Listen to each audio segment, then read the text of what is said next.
Michaelic thinking, knowledge of man as a supersensible being, the Michael path, and the deepest impulses of the social question.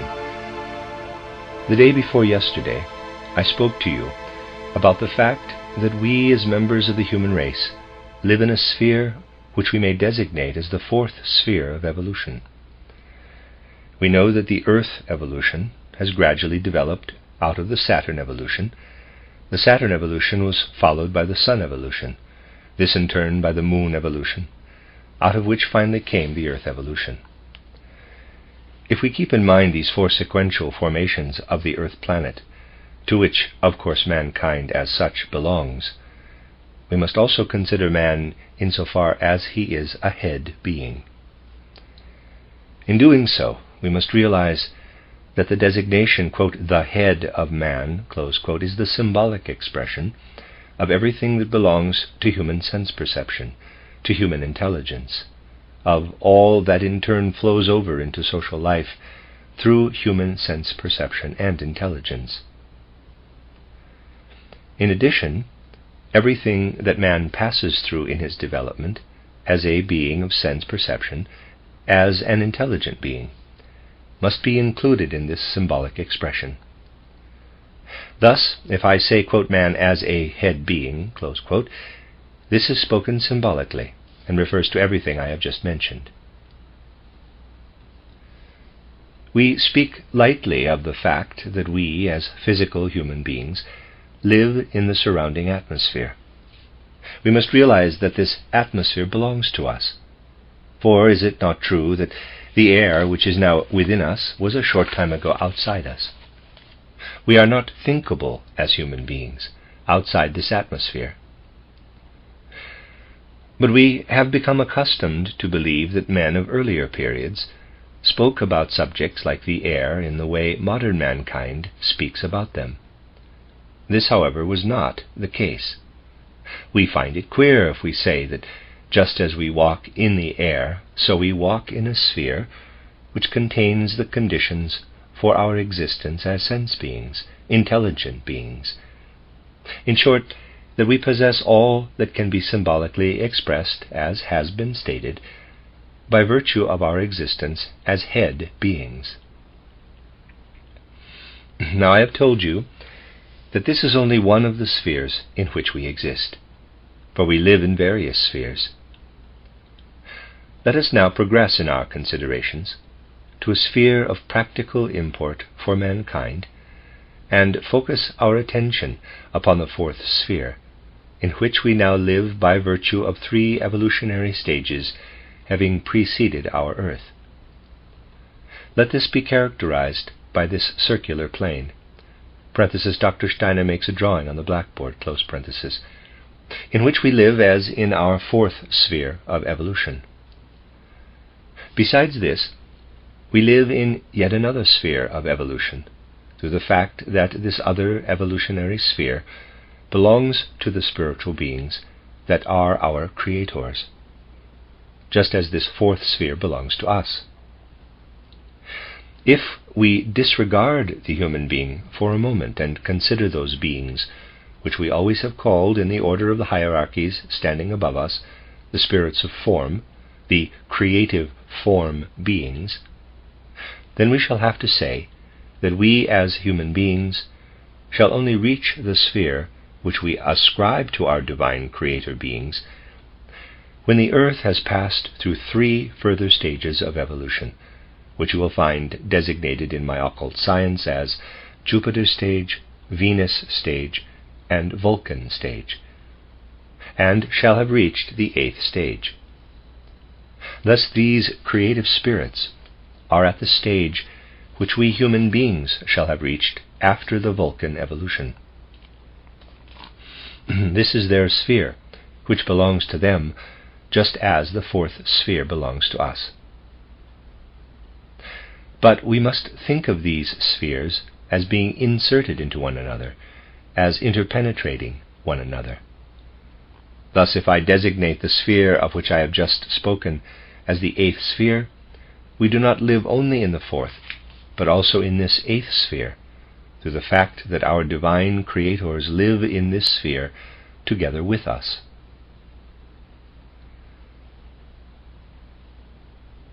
If we now hold this eighth sphere in view, we find living there not only our divine creator spirits, but also the Ahrimanic beings. Thus, by living in the surroundings of the eighth sphere, we live together with the spirits whom we feel to be our divine powers, but we live also together with the Ahrimanic beings.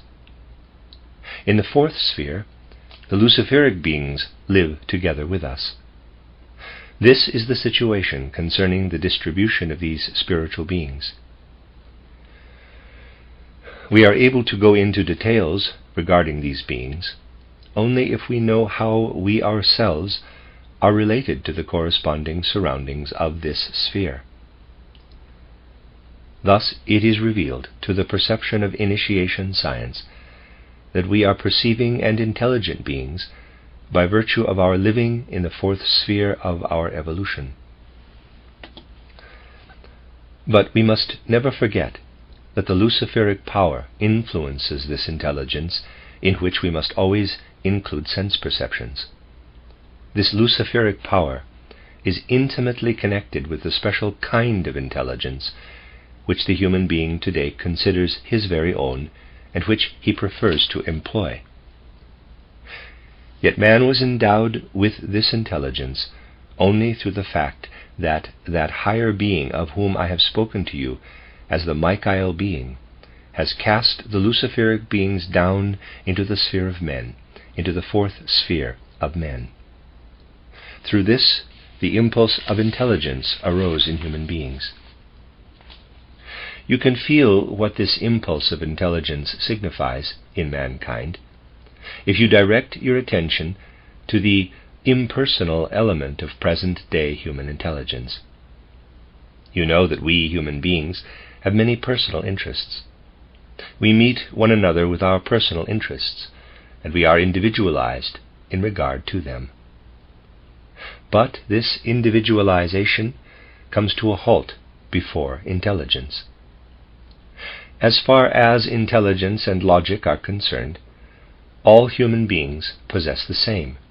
We count upon this common possession. We would not have this common possession if the Luciferic influence, mediated by Michael, had not been exerted upon mankind. We comprehend one another in this simple fashion only by virtue of our having this common intelligence, which originates in the Luciferic spirituality. This Luciferic spirituality arose through Michael's having permeated and influenced human beings with the being of Lucifer.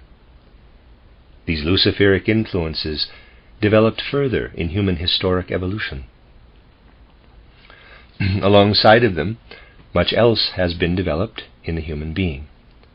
But today this Luciferic spirituality, which we call our intelligence, is still considered by many people the most distinguished faculty of man. You must, in order to come to greater clarity in this matter, direct your soul gaze upon something else which may bring human beings together over the whole earth once it has spread. This is the Christ impulse. But the Christ impulse is something different from the intelligence impulse. The intelligence impulse is of coercive nature. You cannot make the intelligence of mankind your personal affair. You cannot suddenly resolve to decide in a personal way what has to be decided by intelligence, without appearing insane within social life relationships. Yet, on the other hand, you cannot gain any relation to the Christ impulse other than a personal one. Nobody can interfere with another person's way of relating himself to the Christ. This is an entirely personal matter. But through the fact that the Christ has passed through the mystery of Golgotha and has united himself with the earth evolution, the situation has become such that regardless of how many human beings, independently from one another, make the Christ impulse their personal affair, the Christ impulse through its very nature, will become the same for everyone. That means human beings are brought together through something which every one of them makes his own affair, not coercively, as in the case of intelligence, but through the fact that precisely through the Christ impulse itself, the relationship of every human being to the Christ forms itself in such a way, if it forms itself rightly, that it is the same in every human being. This, you see, is the difference between the intelligence impulse and the Christ impulse. The Christ impulse may be the same for all mankind, and yet is a personal matter for every individual human being. Intelligence is not a personal affair. Now, what was the situation into which the Christ impulse entered? We can answer this from indications which I have already given. We know that the evolution of the head is retrogressive. In regard to his head, the human being finds himself in a process of dying. We may thus point to the following cosmic fact. Michael has pushed the Luciferic hosts down into the realm of mankind. They took up their abode in the human head, but in the human head in its state of gradual dying. These Luciferic beings began to fight against this dying of the human head. And here we touch a well-known secret of human nature, a secret known in the most varied forms, but which is almost completely concealed from modern man. In regard to his divine evolution, man carries in his head a continual death process, but paralleling this continual process of dying, there is a kindling of life on the part of Lucifer.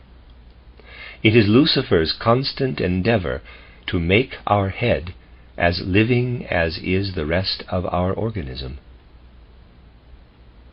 Seen from the organic aspect, Lucifer would turn mankind away from its divine direction, were he to succeed in making the human head as living as is the rest of the organism.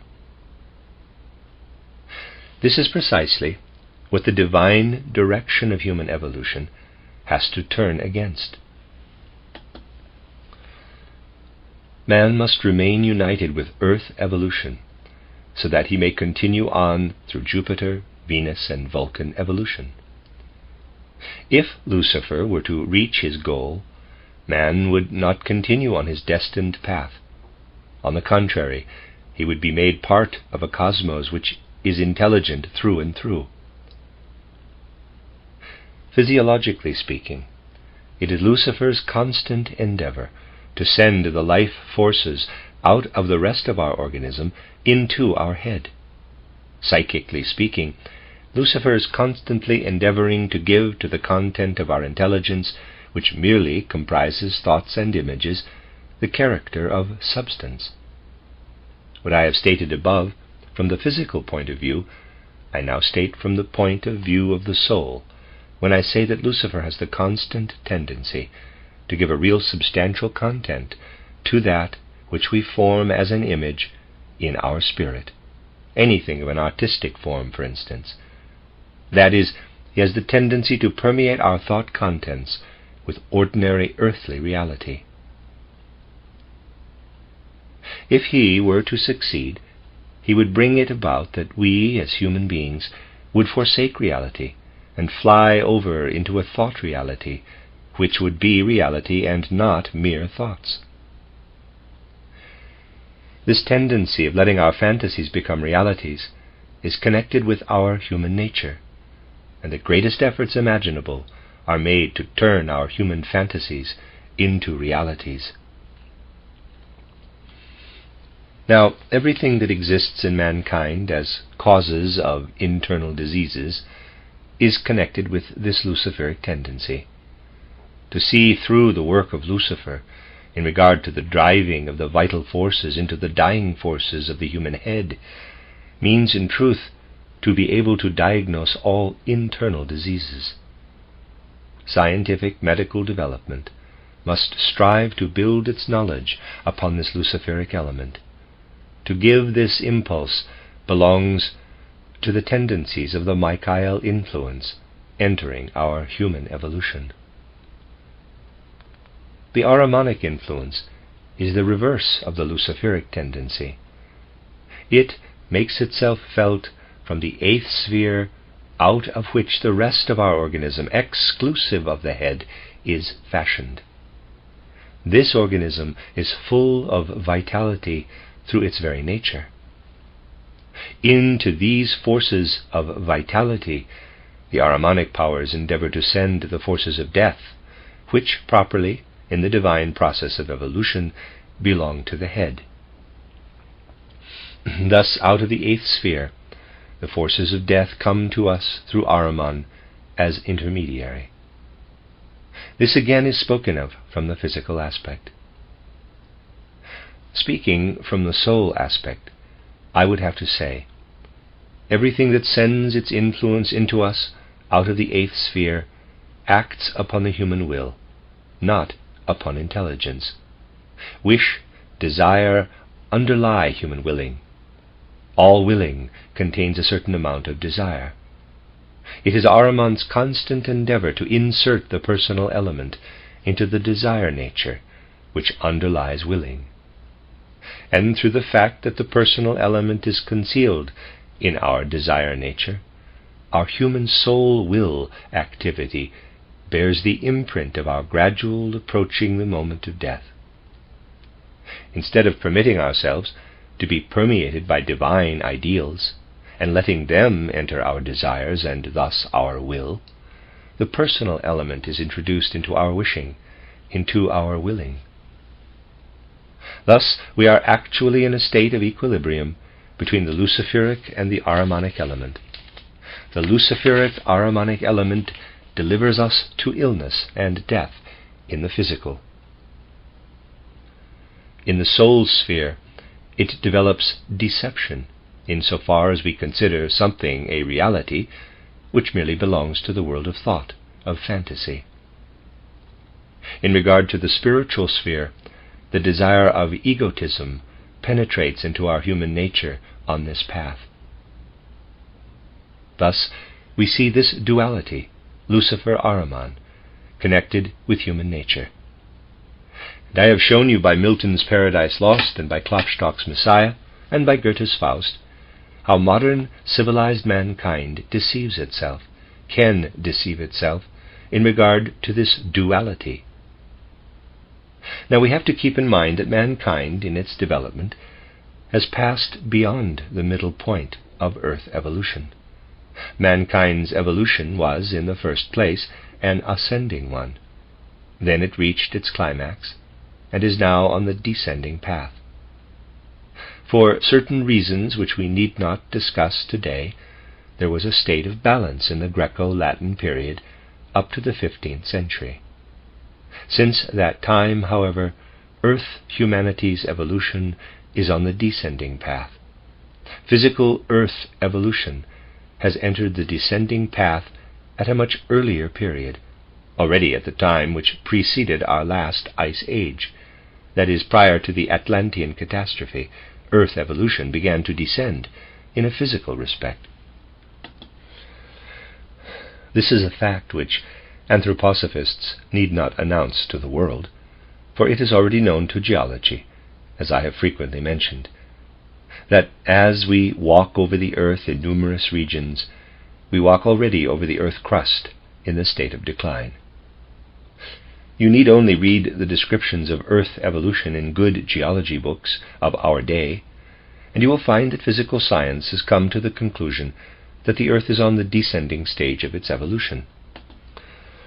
But we human beings, too, are on the descending stage of evolution. We must not expect that any upward trend will arise in our bodily development. We must take hold of the upward trend by looking upon that which leads the human being beyond the Earth evolution to its subsequent evolutionary forms. We must learn to look upon the human being of the future. This means to think in the sense of Michael, to have Michaelic thoughts. I will characterize, more precisely, but it means to think in the sense of Michael, to think Michaelically. You see, my dear friends, if you confront your fellow man today, you actually confront him with a completely materialistic consciousness. You say to yourselves, even though you do not say it aloud, nor even in thought, but you say to yourselves, in the most intimate recesses of your consciousness, this is a man of flesh and blood. This is a man of earth substances. You say the same in the case of the animal, the same in the case of the plant. But what you thus say to yourselves when confronting man, animal, and plant, you are justified in saying only in regard to the mineral nature. Let us deal at once with the most extreme case, with man. Let us consider man in regard to his external form. That which constitutes his external shape you do not really see. You do not confront it at all with your physical capacity of observation, for it is filled with more than 90% of fluid, of water. That which fills the form as mineral substance is what you see with your physical eyes. That which man unites with himself of this outer mineral world is what you see. The human being who does the uniting, you do not see. You speak correctly only if you say to yourself, what confronts me here are the particles of matter, which the human spirit stores up in itself. This makes the invisible being which stands here before me visible. The human being is invisible, really invisible. You all, as you are sitting here, are invisible to physical senses. A certain number of shapes are sitting here. They have, through a certain inner power of attraction, collected particles of matter. These particles of matter are what we see. We merely see the mineral. The real human beings that are sitting here are invisible, are supersensible. To say this to oneself with full consciousness at every moment of waking life constitutes the Michaelic mode of thinking.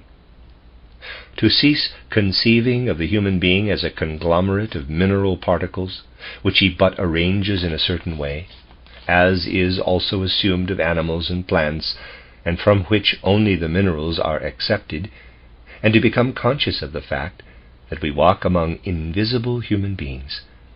This means to think Michaelically. We speak of Ahrimanic and Luciferic beings. We speak of the beings of the hierarchy, of the angeloi, archangeloi, archai, and so forth. These are invisible beings. We learn to know them by their effects. We have discussed many of these effects, even during the last few days.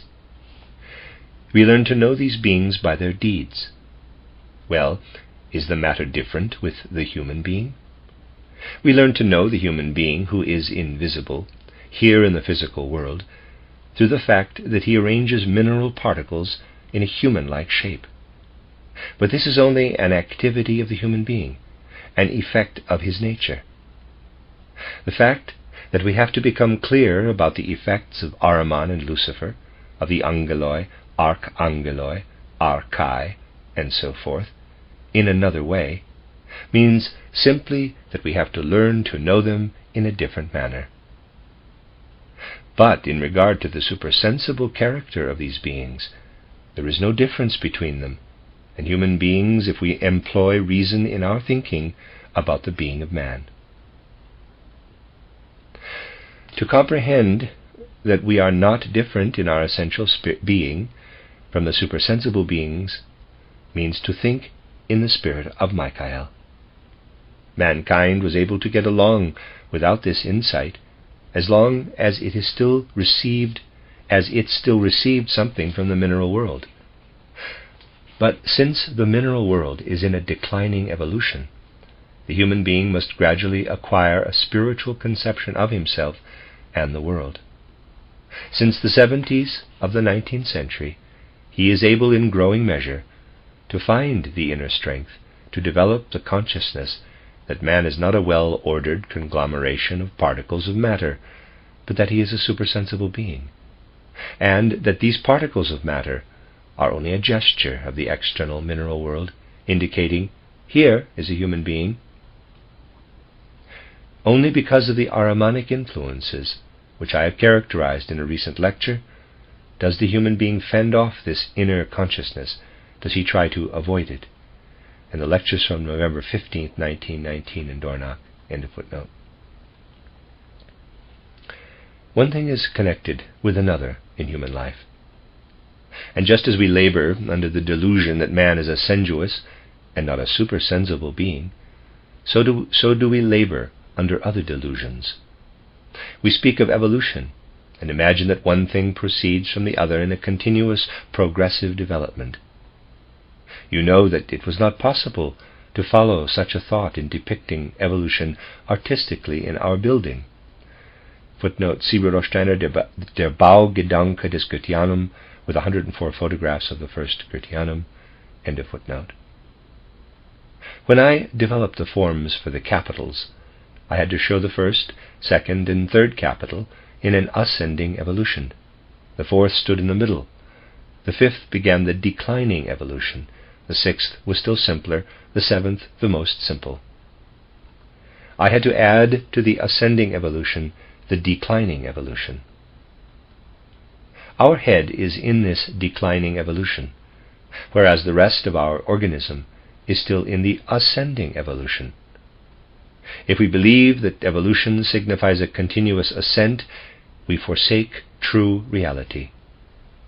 We then hold the view of Haeckel, who, under the influence of a certain delusion, maintained that there are first simple beings, then, as evolution progresses, more and more complicated beings, more and more perfect beings, and so on and on ad infinitum. This is nonsense. Every evolution that progresses also turns back and retrogresses. Every ascent is followed by a descent. Every ascent bears in itself the germ for the descent.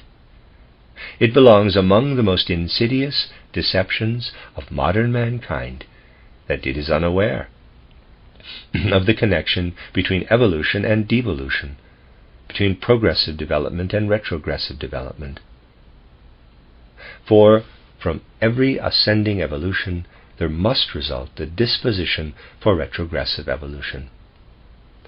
At the moment when progressive evolution begins to become retrogressive, the physical passes over into the spiritual evolution. For as soon as the physical begins to become retrogressive, there is room for spiritual development.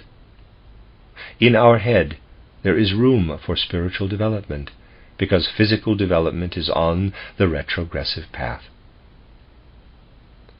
Only when we are in the position to see these things in the right light, that is, only when we see the connection of our intelligence with the Luciferic development, shall we really understand the being of man, and thereby the world. For then we shall evaluate these things correctly, and shall know that our intelligence needs a new impulse, if it is to lead man to his goal. Through the Christ principle, Lucifer must be prevented from making the human being desert his predestined divine course. I said before, one thing is connected with the other. Human beings are today under the influence of the same delusion which attributed to the divine powers certain Luciferic qualities. The same delusion creates today the inclination in human beings to see an ideal in the one-sided representation of the beautiful, for instance. To be sure, it is possible to represent the beautiful as such, but we must be conscious of the fact that were we as human beings merely to surrender ourselves to the beautiful, we would cultivate those forces in us which lead into Luciferic channels.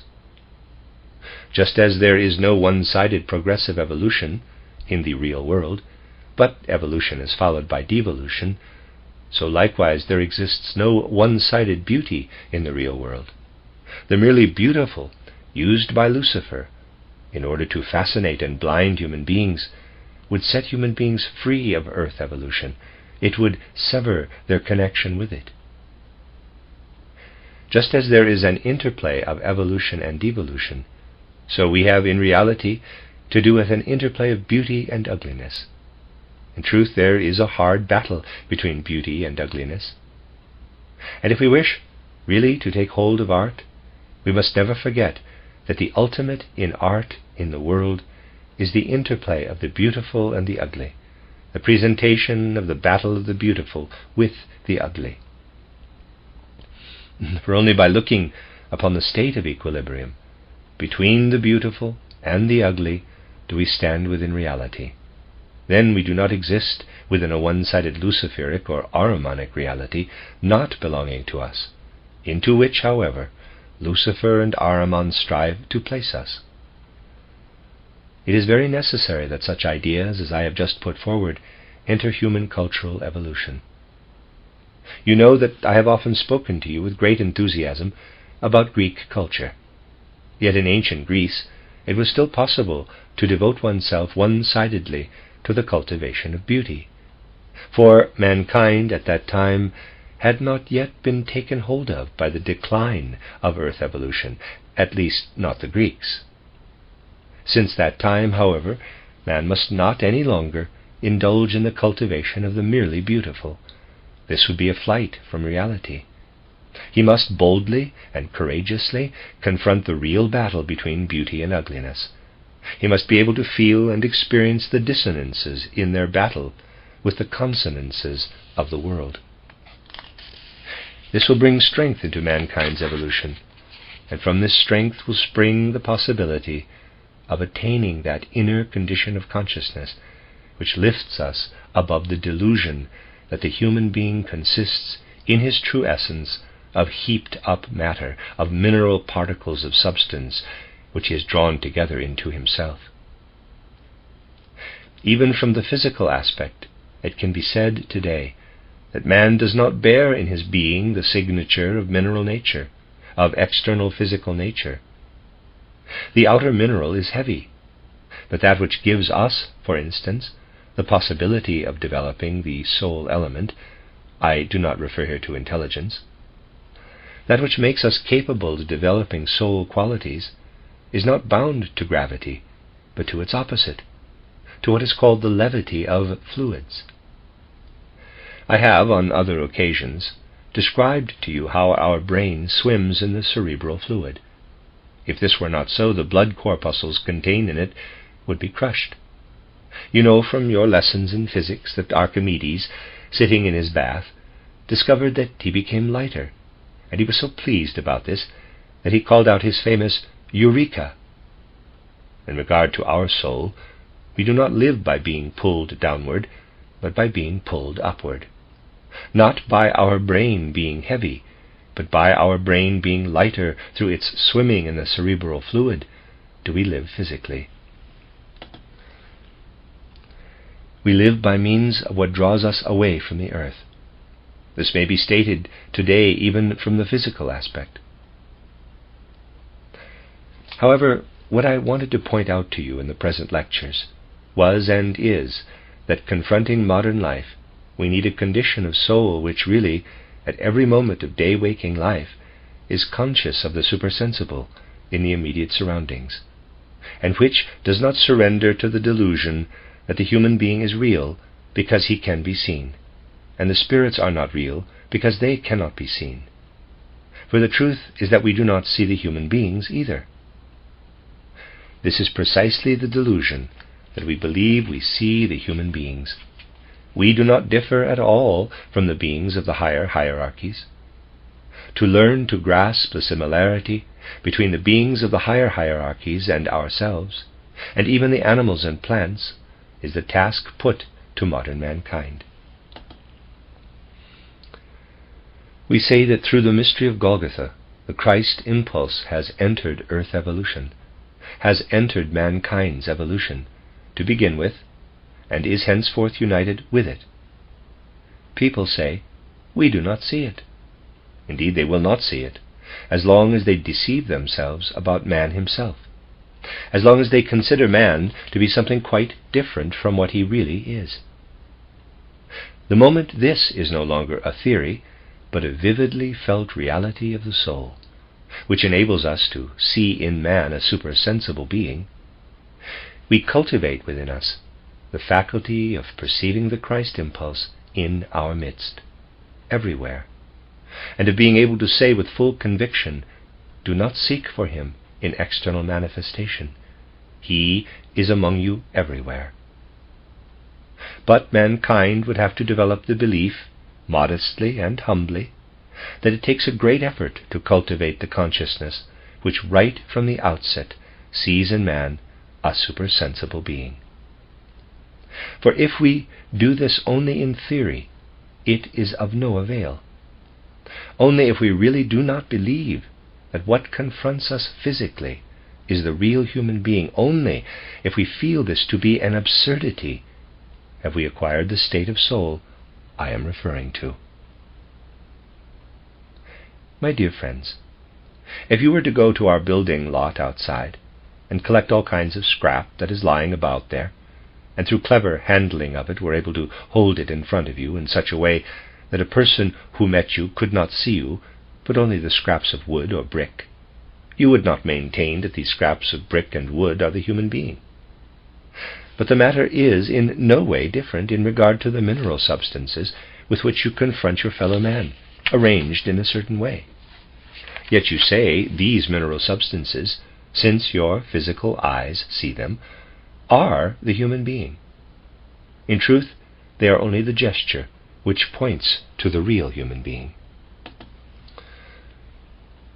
If we look back into pre-Christian times, we shall find that God's messenger came down to earth visibly, as it were, revealing and making himself understood to the human being. The greatest messenger of God who came down to the earth, the Christ, was at the same time the one who was able to reveal himself in the greatest earth event as the last one of those who could reveal themselves without the human being's assistance. Now we live in the age of the Michael revelation. It exists like the other revelations, but it does not force itself upon the human being, because man has entered his evolution of freedom. We must go out to meet the revelation of Michael. We must prepare ourselves so that he sends into us the strongest forces, and we become conscious of the supersensible in the immediate surroundings of the earth. Do not fail to recognize what this Michael revelation would signify for men of the present and the future, if men were to approach it in freedom. Do not fail to recognize that men of today strive for a solution of the social question out of the remnants of ancient states of consciousness. All the problems that could be solved out of the ancient states of human consciousness have been solved. The earth is on the descending stage of its evolution.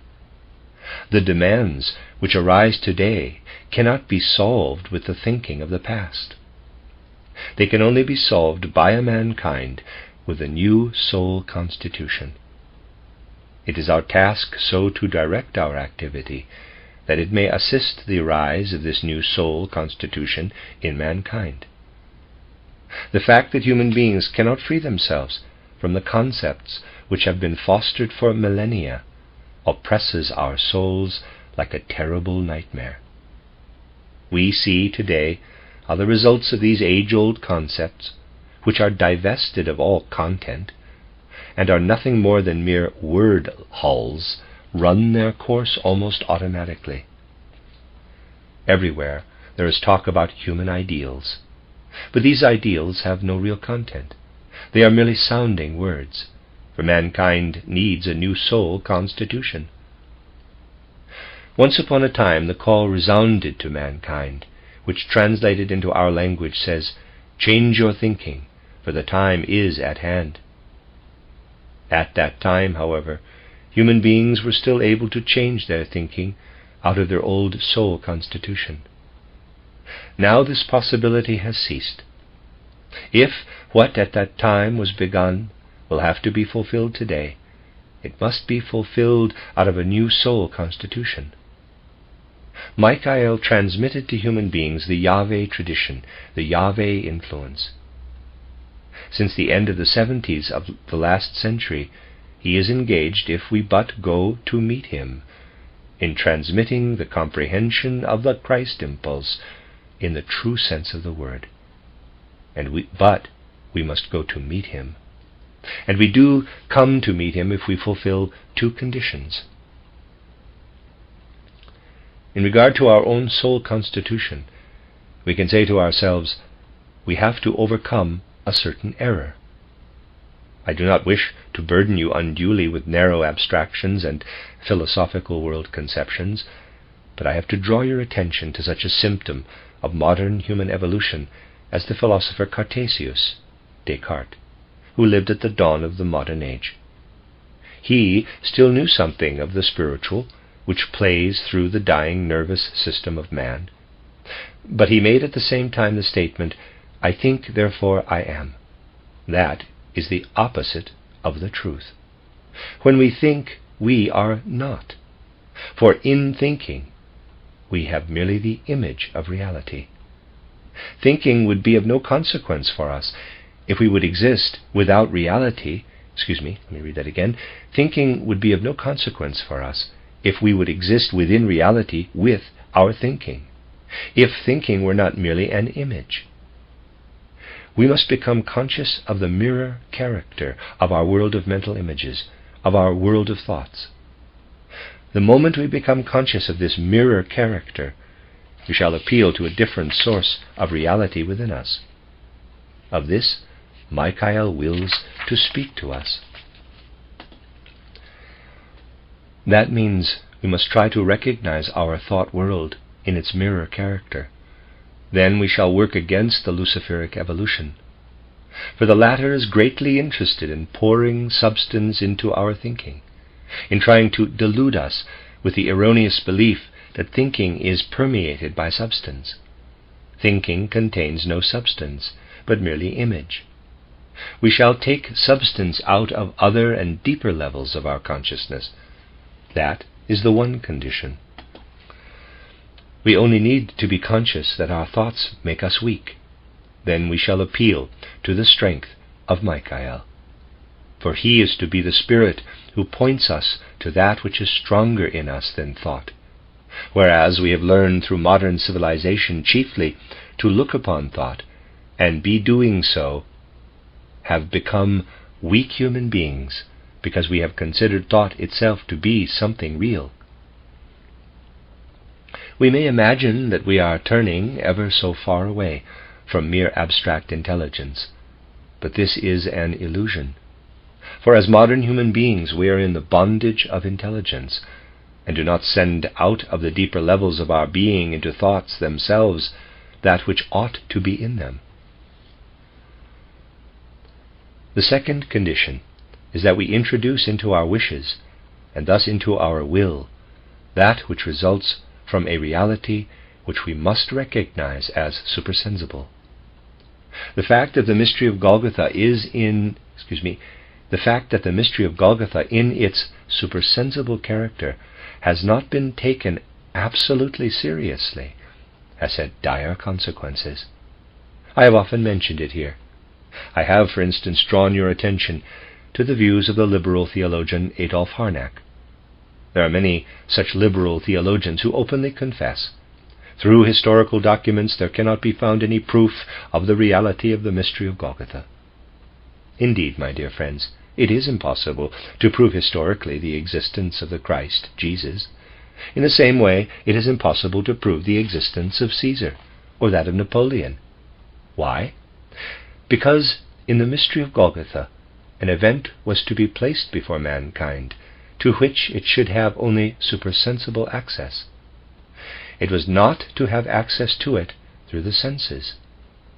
In order that mankind might learn, precisely through the mystery of Golgotha, to raise itself to the supersensible, there was not to be any external, sensible, historical proof. We have thus indicated two things toward which we must strive.